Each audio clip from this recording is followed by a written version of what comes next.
12 भाइयों मष्टो देवता की महागाथा हिमालय की ऊंचाइयों में, जहां बादल पर्वतों को छूते हैं और देवताओं की गूंज अब भी सुनाई देती है।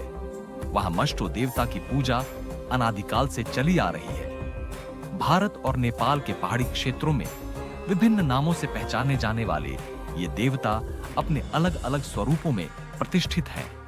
12 माष्टो देवताओं की उत्पत्ति पुराणों और लोक कथाओं के अनुसार 12 माष्टो भाई एक ही दिव्य शक्ति के विभिन्न रूप हैं। उनमें से एक दुग्धशीला माष्टा दूध का भोग ग्रहण करते हैं, जबकि शेष 11 भाई रक्तपान के इच्छुक हैं।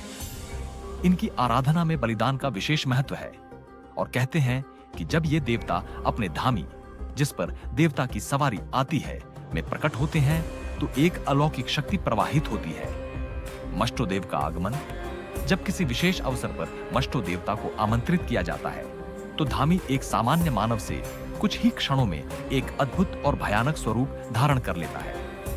उसके शरीर का आधा भाग मानव और आधा सिंह का हो जाता है। आंखें जलती हुई अग्नि की तरह चमकने लगती है। हाथों में कंपन और शरीर में अपार शक्ति समा जाती है। 62 बकरे और देवता का रौद्र रूप पूजा के समय 62 बकरे एक साथ बांध दिए जाते हैं और जैसे ही देवता धामी पर आते हैं उसकी शक्ति अकल्पनीय हो जाती है। मष्टो धामी कोई शस्त्र नहीं उठाता, बल्कि अपने ही दांतों से उन सभी बकरों के सिर एक ही झटके में अलग कर देता है। रक्त की धाराएं भूमि पर गिरती है और देवता तृप्त होकर रक्तपान करते हैं। इस पूरी प्रक्रिया के दौरान धामी एक सिंह की तरह गरजता है। उसकी शक्ति इतनी प्रचंड होती है कि कोई भी उसके पास जाने की हिम्मत नहीं कर पाता।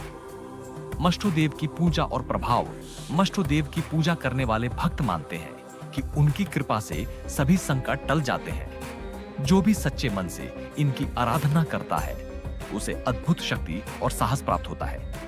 उनके नाम विभिन्न क्षेत्रों में अलग अलग हैं। 1 थारपुमष्टा, थार्पमष्टा, खापरदेव। 2 बाविरामष्टा। 3 क्वामष्टा। 4 बुडुमष्टा। 5वां कालाशीलामष्टा। 6ठा दुग्धशीलामष्टा। 7वां मटेश्वरमष्टा। 8वां छान्नामष्टा। 9वीं कांडामष्टा। 10वीं विनायकमष्टा। 11वीं तलीकोठीमष्टा। 12वीं ल्यूदिमष्टा। कहानी का संदेश, मष्टो देवता केवल बलिदान और शक्ति के प्रतीक नहीं है, बल्कि वे न्याय और धर्म के रक्षक भी माने जाते हैं। जब कोई उनके नियमों का पालन नहीं करता तो वे कुपित होकर दंड देते हैं, और जब कोई श्रद्धा से उनकी आराधना करता है तो वे उसे अभय और समृद्धि का वरदान देते हैं। मैं सुनील विश्वकर्मा आप सभी से निवेदन करता हूं कि यदि आप हमारा साथ देंगे तो हमें और भी अधिक वीडियो बनाने में सहयोग मिलेगा। कृपया हमारे फेसबुक पेज को लाइक, शेयर और फॉलो करें ताकि हम आपके लिए और भी रोचक धार्मिक और सांस्कृतिक कथाएं प्रस्तुत कर सकें। जय मष्टो देवता।